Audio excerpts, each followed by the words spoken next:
यानी 30 तारीख को पूरे बिहार के भीतर जो जहां पे है वहां से इस आंदोलन के समर्थन में चक्का जाम करेगा। हम लोग पूरी तरीके से बिहार बंद की तरफ बढ़ेंगे। मौजूदा बिहार की जो सरकार है वो अहंकार में डूबी हुई है। गांधी मैदान में आंदोलन करने वाले छात्रों पर लाठियां चली, वो बहुत ही क्रूर था और हम लोग बिहार बंद करेंगे। बिहार के अंदर सरकारों का जो असंवेदनशील रवैया है इसको बदलना पड़ेगा। देखिए, प्रेस कॉन्फ्रेंस जो आज बुलाए हैं हम लोग, आप लोग देख रहे हैं कि 13 दिनों से बीपीएससी के अभ्यर्थी आंदोलन कर रहे हैं बहुत जायज मांग के साथ कि बीपीएससी की परीक्षा रद्द हो। लेकिन जिस तरीके से आज 13वें दिन गांधी मैदान में आंदोलन करने वाले छात्रों पर लाठियां चली, वो बहुत ही क्रूर था।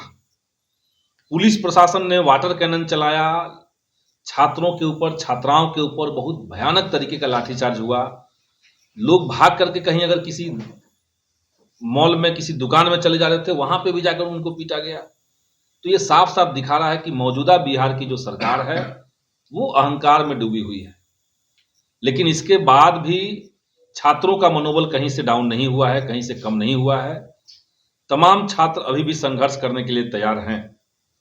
और अभी यहाँ पर छज्जू बाग में हम लोग की जो बैठक हुई है, संयुक्त छात्र मोर्चा की जो बैठक हुई है, तमाम अलग अलग छात्र संगठन से यहाँ पे लोग मौजूद हैं, अभ्यर्थी यहाँ मौजूद हैं, जिन्हें अभी आंदोलन के दौरान लाठियां लगी वो सब लोग मौजूद हैं।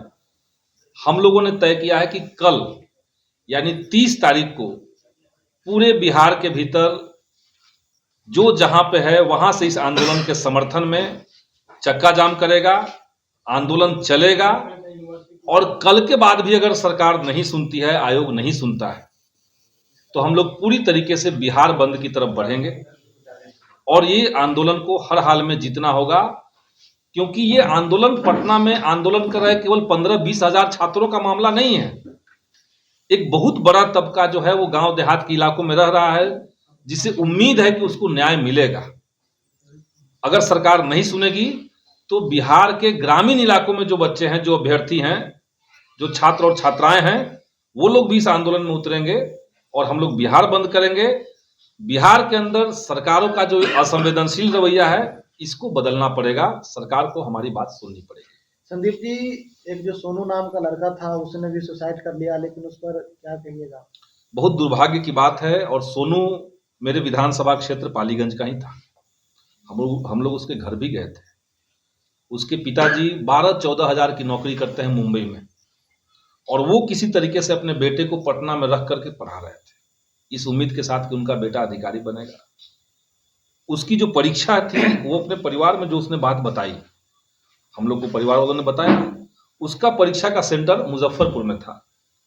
उसकी परीक्षा भी अच्छी गई थी, लेकिन उसकी चिंता ये थी कि जो 12,000 बच्चों को 20 दिन समय दे करके फिर से परीक्षा लिया जाएगा और उनको पैटर्न पूरा पता होगा, परीक्षा का लेवल क्या होगा ये पता है, तो ये कहीं से भी जस्टिफाइड नहीं होगा।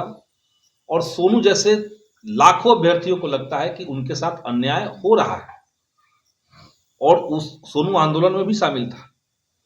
जिस दिन मैं गर्दनीबाग में गया था वहां सोनू मौजूद था। लेकिन जब सरकार बात सुनने से इनकार कर दी और बीपीएससी लगातार तानाशाह की तरफ फरमान देने लगा, इससे डिमोरलाइज होकर के सोनू ने सुसाइड किया। हम नहीं कहेंगे कि किसी को भी इस तरह का कदम उठाना चाहिए, लेकिन ये सच बात है कि सोनू की आत्महत्या सीधे सीधे बीपीएससी की तानाशाही और सरकार का असंवेदनशीलता का प्रमाण है।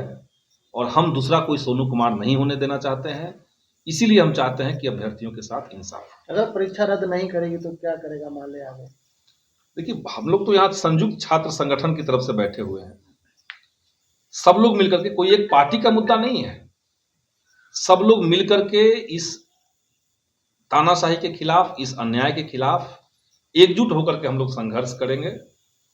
और जब तक बीपीएससी झुकेगा नहीं तब लोग छात्र बैठेगा नहीं। 4 तारीख को भले परीक्षा हो जाएगी, लेकिन तब भी हमारा आंदोलन चलेगा। लेकिन एक सवाल है कि आप लोग आंदोलन का कारगर बनाने की बात कर रहे हैं, 4 तारीख को फिर से एग्जाम है जो परीक्षा परिषद में कैंसिल किया गया है। हम तो वही कह रहे हैं कि 4 तारीख को परीक्षा हो भी जाएगा, परीक्षा होने के बाद भी रद्द हुआ है, सुने ही होंगे। तो 4 को परीक्षा हो भी जाएगी, उसके बाद भी रद्द हो सकता है, क्योंकि नाइंसाफी लाखों बच्चों के साथ हो रहा है।